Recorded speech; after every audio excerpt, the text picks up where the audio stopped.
Assalamualaikum warahmatullahi wabarakatuh.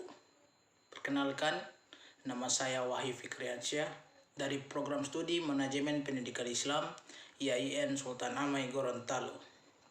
Di sini, saya akan menjelaskan hasil bacaan saya dari artikel yang saya dapat, yaitu makalah yang berjudul Etika dan Moral dalam Ilmu Pengetahuan yang ditulis oleh Zuardi Atmadinata. Materi yang akan saya bahas di sini ada 3, yaitu pengertian etika, pengertian moral, dan tanggung jawab keilmuan. Yang pertama adalah pengertian etika. Dalam bahasa Inggris, etika disebut etik atau singular, berarti a system of moral principles or rules of behavior, atau suatu sistem, prinsip moral, atau cara berperilaku. Akan tetapi, terkadang etik dengan tambahan huruf S dapat berarti singular. Jika ini yang dimaksud, maka etik berarti suatu cabang filsafat yang memberikan batasan prinsip-prinsip moral. Jika ethics dengan maksud plural atau jamak, berarti moral principles that govern on influence a person behavior, prinsip-prinsip moral yang dipengaruhi oleh perilaku pribadi. Dalam bahasa Yunani, etika berarti etikos, mengandung arti penggunaan, karakter, kebiasaan, kecenderungan, dan sikap yang mengandung analisis konsep-konsep seperti harus, mesti, benar salah, mengandung pencarian ke dalam watak moralitas atau tindakan-tindakan moral, serta mengandung pencarian kehidupan yang baik secara moral. Etika secara lebih detail merupakan ilmu yang membahas tentang moralitas atau tentang manusia sejauh berkaitan dengan moralitas. Penyelidikan tingkah laku moral dapat diklarifikasikan dalam 1. Etika deskriptif, etika normatif, dan metaetika.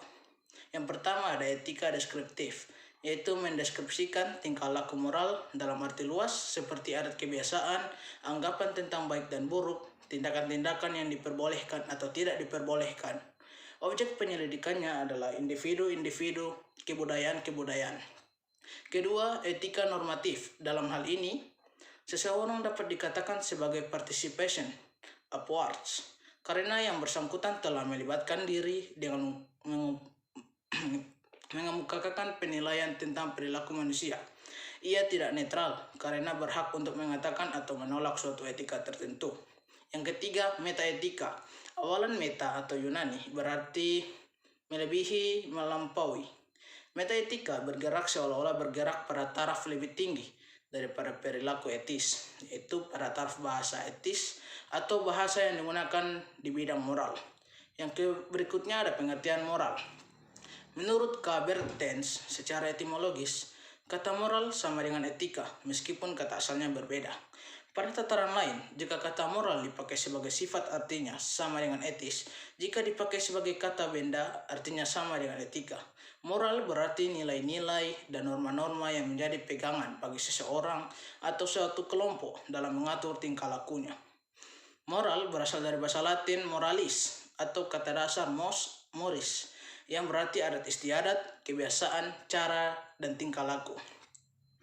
Moral berarti sesuatu yang menyangkut prinsip benar salah dan salah satu dari suatu perilaku yang menjadi standar perilaku manusia.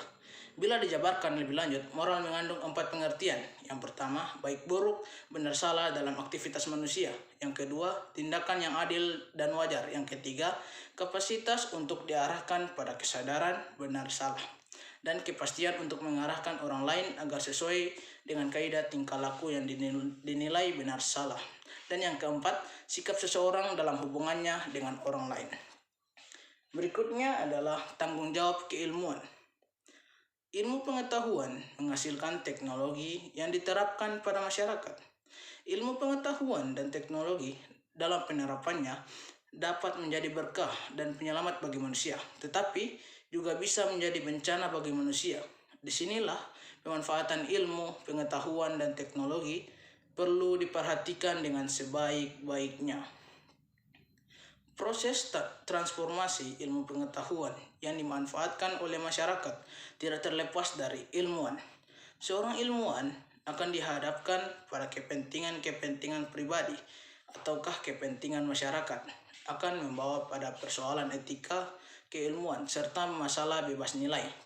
Fungsi ilmuwan tidak berhenti pada penelaan dan keilmuan secara individual, namun juga ikut bertanggung jawab agar produk keilmuannya sampai dan dapat dimanfaatkan oleh masyarakat.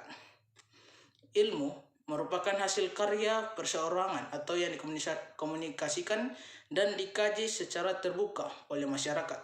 Sekiranya hasil karya itu memenuhi syarat-syarat keilmuan, maka dia diterima sebagai bagian dari kumpulan ilmu pengetahuan dan digunakan oleh masyarakat tersebut. Dengan perkataan lain, penciptaan ilmu bersifat individual, namun komunikasi dan penggunaan ilmu adalah bersifat sosial. Peranan individu inilah yang bersifat dominan dalam kemajuan ilmu yang dapat mengubah wajah peradaban.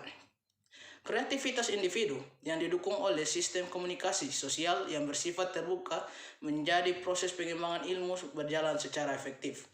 Maka jelaslah bahwa seorang ilmuwan memiliki tanggung jawab sosial yang tinggi. Bukan saja karena dia adalah warga masyarakat yang kepentingannya terlibat secara langsung di masyarakat, namun yang lebih penting adalah karena dia mempunyai fungsi tertentu dalam keberlangsungan hidup bermasyarakat. Implikasi penting dari tanggung jawab sosial seorang ilmuwan adalah setiap pencarian dan penemuan kebenaran secara ilmiah harus disertai dengan landasan etis yang utuh. Proses pencarian dan penemuan kebenaran ilmiah yang dilandasi etika merupakan kategori moral yang menjadi dasar sikap etis seorang ilmuwan. Ilmuwan bukan saja berfungsi sebagai penganalisis materi tersebut, tetapi juga harus memiliki moral yang baik. Kaum ilmuwan tidak boleh menganggap ilmu dan teknologi adalah segala-galanya. Masih terdapat banyak lagi sendi-sendi lain yang menyanggap peradaban manusia dengan baik. Demikian juga masih terdapat kebenaran-kebenaran lain di samping kebenaran keilmuan yang melengkapi harkat kemanusiaan yang hakiki. Jika kaum ilmuwan konsekuen dengan pandangan hidupnya baik secara moral maupun intelektual, maka salah satu penyangga masyarakat modern ini, yaitu ilmu pengetahuan, akan berdiri secara kokoh. Di bidang etika, tanggung jawab ilmuwan bukan lagi hanya memberikan informasi, namun juga memberikan contoh bagaimana bersifat objektif, terbuka, menerima kritikan, menerima pendapat orang lain, kukuh pada pendirian yang dianggap benar, dan berani mengakui kesalahan. Tugas seorang ilmuwan harus menjelaskan hasil penelitiannya sejernih mungkin berdasarkan rasionalitas dan metodologis yang tepat. Secara moral, seorang ilmuwan tidak akan membiarkan hasil penelitiannya digunakan untuk tujuan yang melanggar asas-asas kemanusiaan. Demikian penjelasan singkat dari saya. Mohon maaf apabila ada salah-salah kata. Wabillahi taufiq wal hidayah. Wassalamualaikum warahmatullahi wabarakatuh.